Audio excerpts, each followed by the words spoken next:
नमस्कार विद्यार्थी मित्रांनो, आज पुन्हा एकदा आपण 201 बी.एड अभ्यासक्रमाचा जो विषय आहे शालेय शिक्षणातील गुणवत्ता आणि व्यवस्थापन या विषया अंतर्गत येणारे जे काही आशय आहे, मुद्दे आहे, तर त्या मुद्द्यांचा आपण आज पुन्हा नव्याने अभ्यास करणार आहोत. यापूर्वी जर आपण विचार केला तर यापूर्वी आपण व्यवस्थापनाचा अर्थ संकल्पना हा मुद्दा घेतलेला आहे आणि त्यानंतरचा जो महत्वाचा मुद्दा आहे युनिट क्रमांक 1 मधला तो आहे वेळेचे व्यवस्थापन आणि प्रासंगिक व्यवस्थापन. त्यामध्ये आणखीन एक व्यवस्थापनाचा प्रकार आहे तो म्हणजे वर्ग व्यवस्थापन. मात्र आजच्या या व्हिडिओमध्ये आपण केवळ वेळेचे व्यवस्थापन आणि प्रसंग व्यवस्थापन म्हणजे प्रासंगिक व्यवस्थापन म्हणजे टाइम मॅनेजमेंट आणि इव्हेंट मॅनेजमेंट या दोन मुद्द्याचा आपण विचार करणार आहोत. हे सगळे जे प्रकार आहेत, इव्हेंट मॅनेजमेंट असेल, टाइम मॅनेजमेंट असेल किंवा क्लासरूम मॅनेजमेंट असेल, हे सगळे व्यवस्थापनाचे प्रकार आहे. भविष्यामध्ये आपण जेव्हा शिक्षक म्हणून एखाद्या वर्गावर किंवा शाळेवर जेव्हा रुजू होणार आहोत तेव्हा या सगळ्या व्यवस्थापनाचा एक भाग म्हणून आपल्याला कार्य करता आलं पाहिजे, हा उद्देश याच्या पाठीमागे आहे.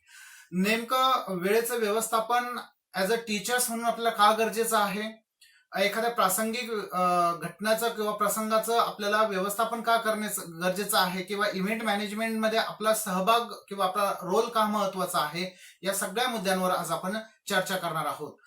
चला तर अधिक वेळ न घेता आपण प्रत्यक्ष मुद्द्याला जो आहे किंवा आशय जो आहे त्याला सुरुवात करूया.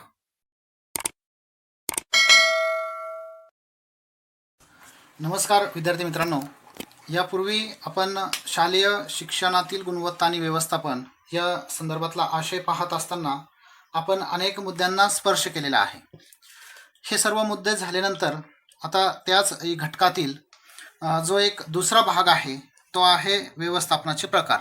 यापूर्वी आपण व्यवस्थापनाचा अर्थ व कार्य हा भाग आपण पाहिलेला आहे. जर आपण वेगवेगळ्या आशयाचा संदर्भ जर आपण घेतला तर आपल्याला व्यवस्थापनाचा अर्थ आणि कार्य यापूर्वी आपलं झालेलं आहे. आता महत्वाचा एक दुसरा जो भाग आहे तो आहे व्यवस्थापनाचे प्रकार, जो आपल्याला युनिट क्रमांक 1 मधला दुसरा भाग आहे. यामध्ये आपल्याला वेळेचे व्यवस्थापन, प्रासंगिक व्यवस्थापन आणि वर्ग व्यवस्थापन हे 3 प्रकार आपल्याला या ठिकाणी घ्यायचे आहे. आता तत्पूर्वी व्यवस्थापनाच्या प्रकारामध्ये आपण वेळेचे व्यवस्थापन हा भाग पहिले घेणार आहोत. वेळेचे व्यवस्थापन म्हणजे त्याला आपण टाइम मॅनेजमेंट असं म्हटलेलं आहे.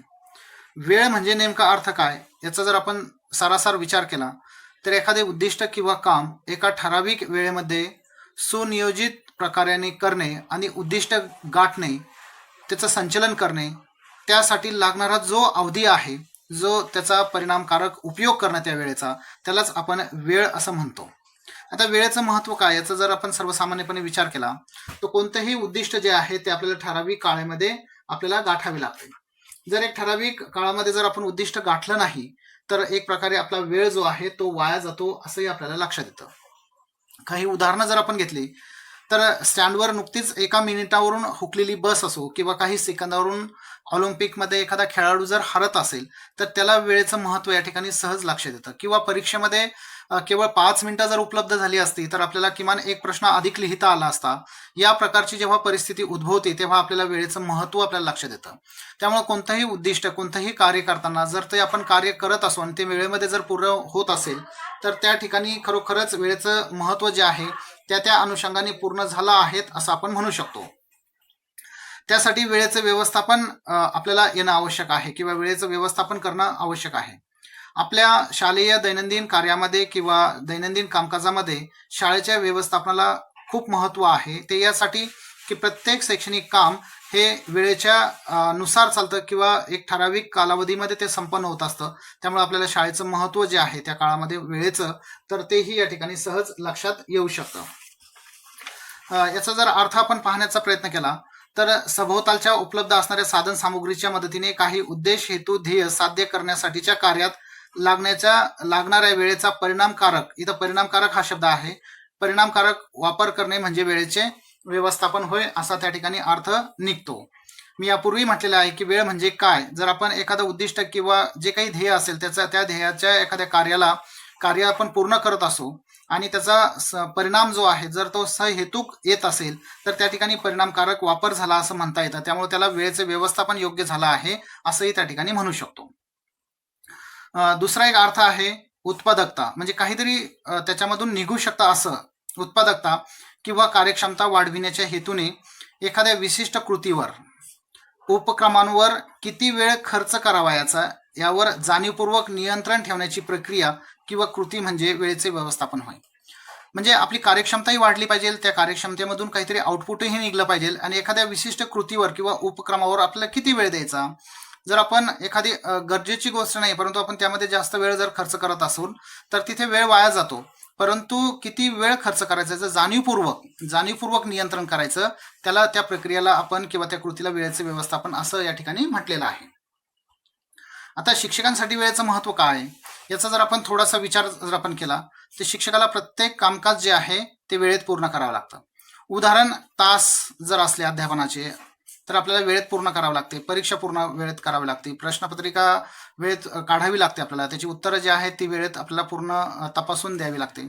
एकूणच काय की शिक्षकाला प्रत्येक कामकाजामध्ये स्वतः लक्ष घालून ते वेळेमध्ये पूर्ण करावे लागते. त्यासाठी शिक्षकांना वेळेचं महत्त्व खूप आहे. शिवाय शाळेचं दैनंदिन काम जे आहे ते वेळेतच पूर्ण होणं अपेक्षित आहे. त्यामुळं एकूणच वेळेभोवती शिक्षकाचं जी काही कृती आहे ती फिरत असते हे आपल्याला लक्षात येतं.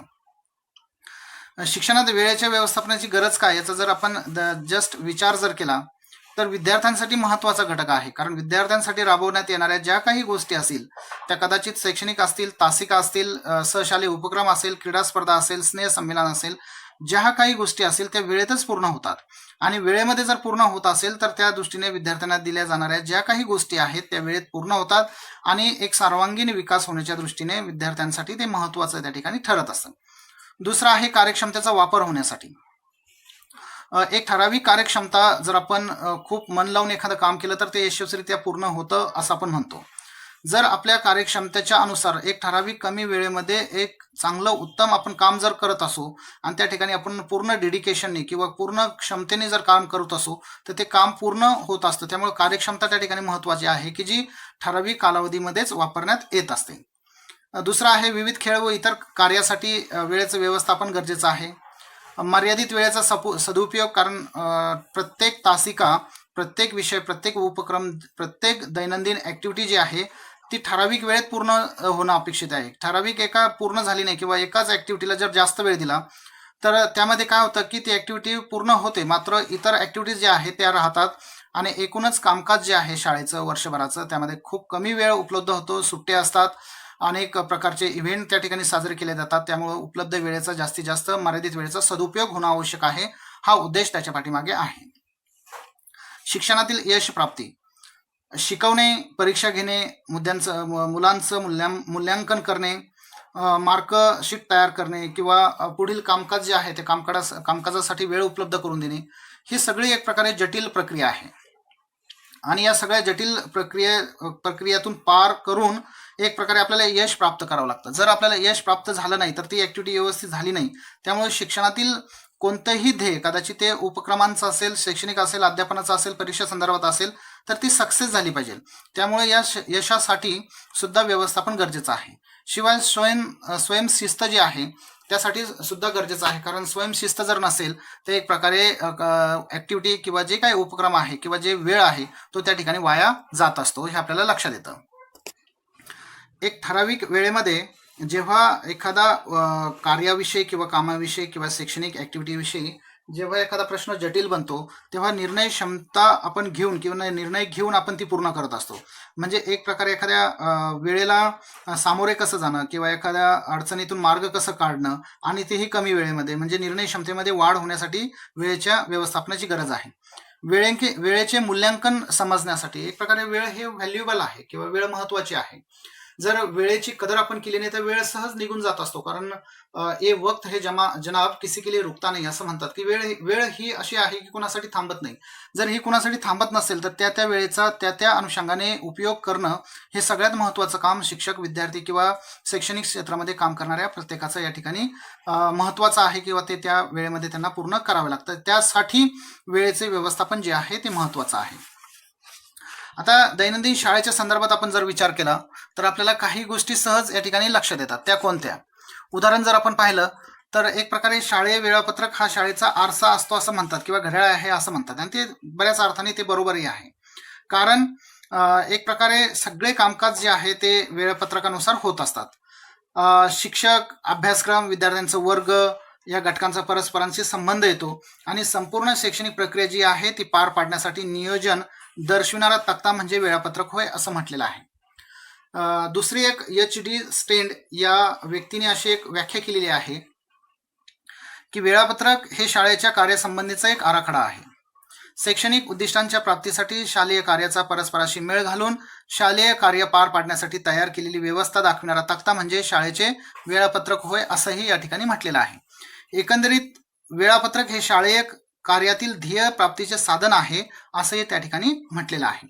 आता वेळापत्रकाचं महत्व काय? कारण सगळ्याच ऍक्टिव्हिटी ज्या आहेत शाळेच्या त्या वेळेनुसार चालत असतात किंवा वेळेच्या अनुषंगाने त्या होत असतात, वेळापत्रकानुसार होत असतात. त्याचं महत्व काय, वेळापत्रकाचे महत्व काय असं जर प्रश्न आला तर वेळेच्या शाळेच्या दैनंदिन ज्या शैक्षणिक गोष्टी आहेत त्यावर नियंत्रण ठेवण्यासाठी वेळेचं महत्व आहे. नियमित कार्याची सवय किंवा प्रत्येक कार्य, प्रत्येक विषयाचं अध्यापन, प्रत्येक घटना, प्रत्येक प्रसंग, प्रत्येक उपक्रम हे नियमित शाळेमध्ये होत गेली पाहिजे.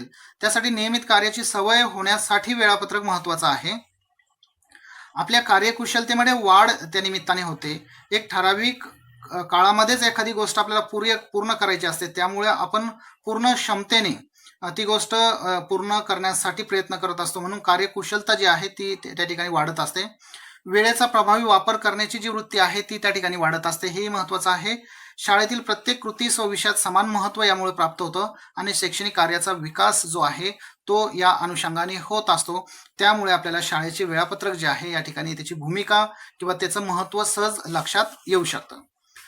दुसरा एक जर आपण विचार केला, शालेय वेळापत्रकाचे प्रकार कोणकोणते आहेत, कोणत्या ठिकाणी आपल्याला या सगळ्या गोष्टींचा विचार त्या ठिकाणी करावा लागतो. एक आहे, जर आपण प्रकाराचा विचार केला तर एक वर्गाचे वेळापत्रक असतात, त्यानंतर शाळेचे वेळापत्रक आहे, गृहपाठाचे वेळापत्रक त्या ठिकाणी तयार केलेले असतात, क्रीडा स्पर्धांचे वेळापत्रक त्या ठिकाणी असतात, उपक्रमांचे वेळापत्रक आहे आणि रिकाम्या तासांचे सुद्धा वेळापत्रक बऱ्याच अंशी आपल्याला त्या ठिकाणी पूर्ण करावे लागतात किंवा त्याचा अंतर्भाव जो आहे तो शाळेच्या वेळापत्रकामध्ये करणं क्रमप्राप्त ठरतं. वेळापत्रक तयार करण्याच्या वेळेस कोणती काळजी घेतली गेली पाहिजे? तुम्ही ॲज अ शिक्षक म्हणून जेव्हा भविष्यामध्ये शाळेमध्ये काम करणार आहात तेव्हा आपल्याला जर वेळापत्रक तयार करण्याची जर वेळ आली तर आपल्याला कोणती काळजी त्या ठिकाणी घेतली गेली पाहिजे, हा एक महत्त्वाचा मुद्दा याच्यामध्ये आहे. शाळेचा प्रकार कोणता आहे, शहरी आहे की ग्रामीण आहे? कारण शहरी भागामध्ये जत्रा असतात, उत्सव असतात, त्यानंतर काहीतरी एक इव्हेंट गावामध्ये सुरू असतो, तर त्याचा विचार करावा लागतो. शहरी असेल तर शहरीचा भागाचा आपल्याला विचार करावा लागतो. वेळापत्रक तयार करताना आपली शाळा ग्रामीण भागामध्ये आहे की शहरी भागामध्ये आहे याचा विचार करणं आवश्यक आहे. उपलब्ध वेळ व कालमर्यादा. वेळापत्रक तयार करताना आपल्याकडं जी पूर्ण शाळेचा वेळ जो आहे तो आपल्याला विचारात घ्यावा लागतो आणि त्या कालमर्यादेचा विचार करून वेळापत्रक जे आहे त्या ठिकाणी तयार करावा लागतो. बऱ्याच वेळेस जर आपली 5 किंवा 6 तासच जर शाळा असेल आणि आपली वेळापत्रकच जर 7 तासात जर होत असेल तर त्या कालमर्यादेचा विचार या ठिकाणी केल्याने असं सहज लक्षात येतं. विषय व सापेक्ष महत्व. प्रत्येक विषयाला वेळापत्रकामध्ये महत्व दिले गेले पाहिजे. विषयातील काठिण्यक्रम. समजा सुरुवातीला काही कठीण असणारे गणित, इंग्रजी असे विषय घेतले, नंतर आपण थोडे मनोरंजनात्मक असणाऱ्या गोष्टी जर घेतल्या तर एक प्रकारे काठिण्यक्रम आपल्याला सहज लक्षात येतो. काठिण्यक्रम कारण मुलांना बऱ्याच वेळेस कंटाळा येत असतो, एक प्रकारे पठारा अवस्था त्या ठिकाणी निर्माण होत असते. अशा वेळेस आपल्याला विषयातील काठिण्यक्रम लक्षात घेऊन आपल्याला वेळापत्रक त्या ठिकाणी तयार करावं लागतं. विद्यार्थ्यांचे मानसशास्त्र व मानसिक आंदोलने. अनेक वेळेस मुलं डिस्टर्ब असतात किंवा मुलांचा जो वेळ जो आहे कंटाळलेले असतात, अशा वेळेस त्यांचा मानसशास्त्राचाही विचार त्या ठिकाणी होणं आवश्यक आहे.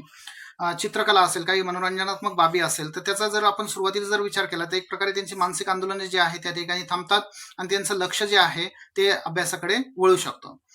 बौद्धिक व कृती उपक्रमांच्या विषयामध्ये योग्य ज्ञान किंवा योग्य वापर त्या ठिकाणी असला गेला पाहिजे. बौद्धिक व कृती म्हटल्यानंतर उपक्रमामध्ये कृती असते, बौद्धिकमध्ये अनेक प्रयोग असतात, तर त्याचा विचार त्या विषयाचा उपक्रमांचा विचार जो आहे तो सुद्धा वेळापत्रकामध्ये करणं आवश्यक आहे. शिक्षकांच्या कार्याची योग्य ती योजना व सवलत हवी. अनेक शिक्षक गैरहजर असतात किंवा अनेकांना जर सलग तासिका जर त्या ठिकाणी दिल्या गेल्या तर एक प्रकारे त्याचा परिणाम ते शिक्षकावर अध्यापनावर होऊ शकतो. त्यामुळे शिक्षकाच्या कार्याची योग्य ती योजना व सवलत वेळापत्रकामध्ये असली पाहिजे. कामाचे समान वाटप त्यामध्ये असायला हवे. वेळापत्रकात स्पष्टपणा असायला हवा. वेळेचे समान वाटप सर्वांना तासिकेमध्ये असायला हवे. वेळापत्रकाचे योग्य पालन सर्वांनी करावे हे विचार त्या ठिकाणी महत्वाचा आहे. म्हणून वेळापत्रक तयार करताना बऱ्याच अंशी ह्या गोष्टी ज्या आहेत त्या आपल्याला विचारात घ्यावे लागतात. तर ही होती विद्यार्थी मित्रांनो वेळेच्या संदर्भात किंवा वेळेच्या व्यवस्थापनासंदर्भात असणारी माहिती. या अनुषंगाने येणारे प्रश्न सुद्धा मी शेवटी काही दिलेले आहे. याच घटकामध्ये 1.1 मध्ये 1.2 चा मुद्दा जो आहे तो आहे प्रासंगिक कार्यक्रमाचे व्यवस्थापन. यालाच आपण इव्हेंट मॅनेजमेंट असं म्हटलेलं आहे. आता इव्हेंट मॅनेजमेंट जे आहे ज्याला आपण प्रासंगिक व्यवस्थापन असं म्हटलेलं आहे, तर हे कशासाठी आवश्यक आहे की बौद्धिक विकासासाठी आवश्यक आहे. जर विद्यार्थ्यांचा बौद्धिक विकास करायचा असेल, सर्वांगीण विकास जर करायचा असेल, तर विविध योजना व उपक्रम हे राबवणं शाळेमध्ये खूप आवश्यक आहे. अभ्यासपूर्वक कार्यक्रमांचंही नियोजन या ठिकाणी बऱ्याच अंशी करावं लागतं. त्यामुळे ह्या दोन्ही गोष्टी ज्या आहेत त्या प्रासंगिक व्यवस्थापनाचे व्यवस्थापन करताना आपल्याला लक्षात घ्यावे लागतात की हा बेस आहे जेणेकरून आपल्याला नियोजन त्या ठिकाणी करावे लागते. याचा अर्थ काय की दैनंदिन शैक्षणिक कामकाजाव्यतिरिक्त काही अभ्यासपूर्वक उपक्रम घेतले जातात जे विद्यार्थ्यांच्या विकासासाठी आवश्यक ठरतात. त्यांना प्रासंगिक कार्यक्रम व त्यासाठी करायचे नियोजन याला प्रासंगिक व्यवस्थापन असं त्या ठिकाणी म्हटलेलं आहे. हा त्याचा अर्थ आहे.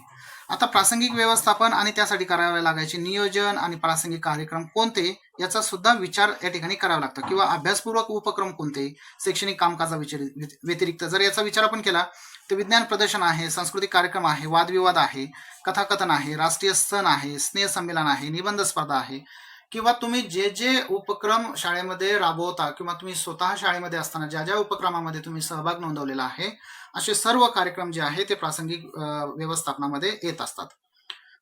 आता हे सगळं जर आपण लक्षात घेतलं की जर आपल्याला प्रासंगिक व्यवस्थापनच जर करायचं असेल, एखाद्या उपक्रमाचं आपण नियोजन केलेलं आहे किंवा आपण ते डिक्लेअर केलेलं आहे, तर डिक्लेअर करण्याच्या अगोदर एखादा कार्यक्रम घेण्याच्या अगोदर आपल्याला काय पाहावं लागतं, एक साहित्य उपलब्ध करणे त्याचा विचार आपल्याला त्या ठिकाणी करावा लागतो. कार्यक्रमाची रूपरेषा त्या ठिकाणी आखावी लागते.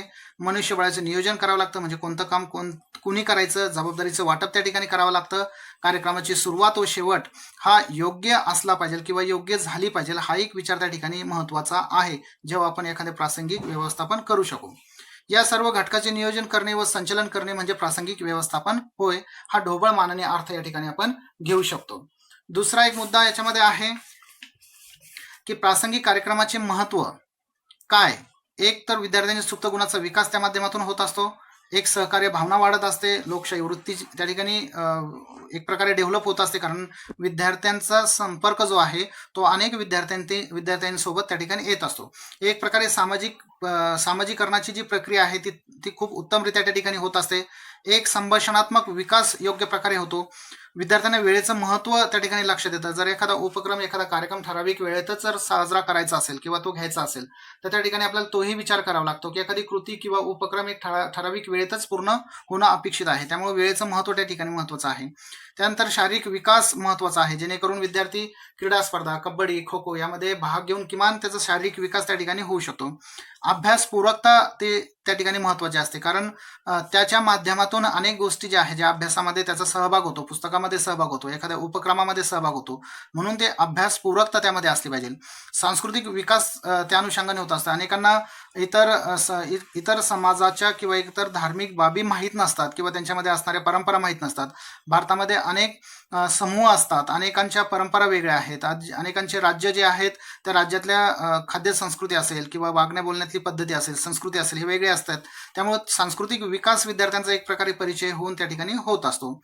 दुसरा आहे सर्वांगीण विकासासाठी मदत होतो. एक दृष्टी जी आहे विद्यार्थ्यांची ती एक प्रकारे व्यापक त्या ठिकाणी होत असते. हाही संदर्भ त्या ठिकाणी आपल्याला महत्वाचा वाटतो.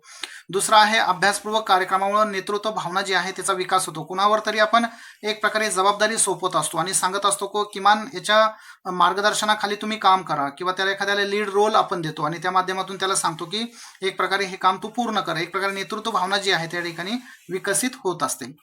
दुसरा आहे प्रासंगिक कार्यक्रमाचे उद्दिष्ट काय. हे सगळं करण्यामागे काय भूमिका आहे. एक सर्वांगीण विकास आहे, सुप्त गुणांचा विकास आहे, वैयक्तिक कार्यक्षमतेचा विकास आहे, नेतृत्व विकास आहे, योग्य व अयोग्य समज या माध्यमातून विकसित होत असते किंवा विधायक कामासाठी जी आहे ती प्रेरणा सुद्धा विद्यार्थ्यांना मिळते. हाही उद्देश त्याच्या पाठीमागे आपण ठेवलेला असतो. प्रसंग व्यवस्थापन करताना लक्षात घ्यावयाच्या बाबी. एक तर प्रसंग व्यवस्थापन जेव्हा तुम्ही कराल किंवा एखादा इव्हेंटचं मॅनेजमेंट जेव्हा तुम्ही कराल तेव्हा मुख्याध्यापक, शिक्षक, विद्यार्थी, प्रतिनिधी यांची सर्वांची एक मीटिंग घेतली पाहिजे. सर्वांच्या विचार विनिमयातून एखादी कृती घडणं त्या ठिकाणी आवश्यक आहे. त्याचं काटेकोरपणे पालन होईल याचा सुद्धा विचार करणं आवश्यक आहे. बऱ्याच गोष्टी आयडिया ह्या गुड असतात, परंतु प्रॅक्टिकेबल नसतात. त्या प्रॅक्टिकल लेवलवर त्या टिकतीलच असं नाही. त्यामुळे खूप मोठं नियोजन नसावं आणि शैक्षणिक कामकाजाचा तो एक भाग असावा. बऱ्याच वेळेस आपण शैक्षणिक कामकाजाच्या बाहेर जाऊन आपण जर त्याचा विचार करत असू ते सुद्धा चुकीचं आहे. पूर्व कल्पना देणे आवश्यक. उपक्रमांची पालक, विद्यार्थी, शिक्षक यांना कल्पना देणं आवश्यक आहे. बऱ्याच वेळेस जर त्यांना माहीतच नसेल की हे काय चालू आहे, त्यावेळेस या ठिकाणी गोंधळ उडू शकतो. उपक्रमासाठी आवश्यक असणारे आवश्यक व उपलब्ध साहित्याचा विचार त्या ठिकाणी करणं आवश्यक आहे. एखादा उपक्रम तुम्ही आखत असेल, स्नेह संमेलन असेल, क्रीडा स्पर्धा असेल, तर त्या कार्याची विभागणी व्यवस्थित व्हायला हवी. त्यामध्ये वेगळेपण असायला हवं, विविधता त्यामध्ये असायला हवी, एकसुरीपणा त्यामध्ये टाळायला हवा. आवडीनिवडीचा विचार करणं आवश्यक आहे. विद्यार्थी ज्या कल्पना मांडतील, प्राध्यापक, शिक्षक जे कल्पना मांडतील, तर त्या कल्पनेला संधी मिळणं आवश्यक आहे. हा एक महत्वाचा भाग त्याच्यामध्ये आहे. विद्यार्थ्यांचा जास्तीत जास्त सहभाग त्यामध्ये अपेक्षित आहे. शिक्षकांनी शक्यतो सल्लागाराची भूमिका त्या ठिकाणी पार पाडावी, हे महत्वाचा मुद्दा आहे. आणि सगळ्यात महत्वाचे संस्कारक्षम नियोजन त्यामध्ये असायला. उगाच अल्लमटळम किंवा इतर काही गोष्टी ज्याच्यामध्ये संदिग्धता निर्माण होऊ शकते, गोंधळ निर्माण होऊ शकतो, तर ते गोंधळाकडे जाणारी नसावी. त्यामध्ये काहीतरी आउटपुट की जे विद्यार्थ्यांच्या सर्वांगीण विकासासाठी आवश्यक असेल, तर तो भाग त्याच्यामध्ये महत्वाचा आहे. प्रासंगिक कार्यक्रमाचे प्रकार कोणकोणते आहेत? एक आहे ललित कला विषयक कार्यक्रम, क्रीडा विषयक कार्यक्रम, समाजसेवा विषयक, साहित्य विषयक, सण उत्सव विषयक, स्नेह संमेलन विषयक. या सगळ्या उपक्रमांचं जे आहे तुम्हाला या ठिकाणी नियोजन करणं आवश्यक असतं, किंवा या सगळ्या गोष्टींचा प्रकार कोणता आहे जर आपल्या लक्षात आलं तर त्या अनुषंगाने आपण साहित्य आणि आपली जी कृती आहे तर ती सुद्धा आपण पूर्ण करू शकतो. यावर आधारित काही प्रश्न आहेत ज्याचा आपल्याला विचार करणं आवश्यक आहे. आपण आता शालेय व्यवस्थापन म्हणजे वेळापत्रकांच्या संदर्भात घेतलं, शालेय वेळेचं व्यवस्थापन काय किंवा शाळेचं महत्व काय, आणि दुसरं घेतलं प्रासंगिक व्यवस्थापन. या दोन्हीमध्ये जे काही प्रश्न आतापर्यंत विचारलेले आहेत त्याच्या संदर्भात आपण बोलणार आहोत. आतापर्यंतच्या परीक्षेमध्ये शालेय वेळापत्रक म्हणजे काय, शालेय वेळापत्रकांचे विविध प्रकार स्पष्ट करा, हा एक प्रश्न त्या ठिकाणी आलेला आहे. शालेय वेळापत्रकाचे महत्व स्पष्ट करा, हाही प्रश्न त्या ठिकाणी आलेला आहे. शाळेचा वेळापत्रक हा शाळेच्या कामकाजाचा आरसा असतो असे का म्हणतात, हाही प्रश्न त्या ठिकाणी आलेला आहे. आणि प्रासंगिक कार्यक्रम म्हणजे काय, प्रासंगिक कार्यक्रमाचे प्रकार व एखाद्या प्रसंगाचे व्यवस्थापन करताना कोणत्या बाबी लक्षात घेणं आवश्यक आहे, हे सुद्धा उपयोजन लेवलवरचा प्रश्न विचारलेला आहे. आता शालेय वेळापत्रक म्हणजे काय हे आपल्याला अर्थ सांगता आला पाहिजे. शालेय वेळापत्रकाचे विविध प्रकार स्पष्ट करा, तर आपण त्याच्या संदर्भातही चर्चा केलेली आहे. त्याच्यानंतर शाळेय वेळापत्रकांचे महत्व स्पष्ट करा. तर महत्व काय, कारण आरसा जर म्हणतोय आपण शाळेचा, तर त्याचं महत्व त्या अनुषंगाने आहे. अध्ययन आहे, अध्यापन आहे, दैनंदिन कामकाज आहे, शालेय उपक्रम आहे, किंवा मोकळ्या तासांचं नियोजन आहे. सगळ्या दृष्टीने आपल्याला महत्व अनुषंगाने लिहिता येऊ शकतं. शाळेचा वेळापत्रक हा शाळेचा आरसा असल्यामुळे आपल्याला सगळ्याच गोष्टींचा, शैक्षणिक गोष्टींचा, अध्ययन, अध्यापन, सहशालेय या सगळ्याच गोष्टींचा आपल्याला विचार त्या ठिकाणी करावा लागतो. त्यामुळे आरसा कसा आहे हे सांगणं या ठिकाणी महत्वाचं आहे. प्रासंगिक कार्यक्रम म्हणजे काय, किंवा प्रसंग व्यवस्थापन म्हणजे काय, किंवा इव्हेंट कशाला म्हणतात, याची काही उदाहरणं आपण घेतलेली आहे. प्रासंगिक कार्यक्रमाचे प्रकार कोणकोणते आहे याचाही विचार त्या ठिकाणी केलेला आहे. आणि कोणत्या बाबी लक्षात घेणं आवश्यक आहे. जर एखादा इव्हेंट आपल्याला खरोखरच आपल्याला इम्प्लिमेंटेशन करायचं असेल, तर त्या इव्हेंटचं इम्प्लिमेंटेशन करताना कोणत्या बाबी आपल्याला लक्षात घेणं आवश्यक आहे याचाही विचार या ठिकाणी करावा लागतो. तर ही होती विद्यार्थी मित्रांनो सर्व माहिती युनिट क्रमांक 1 मधल्या दुसऱ्या मुद्द्याची. तुम्ही ही जास्तीत जास्त रिपीट करा, पुन्हा एकदा वाचा. जर या संदर्भात काही अडचण असेल तर तुम्ही निश्चिंत होऊन संबंधित प्राध्यापकाला विचारू शकता.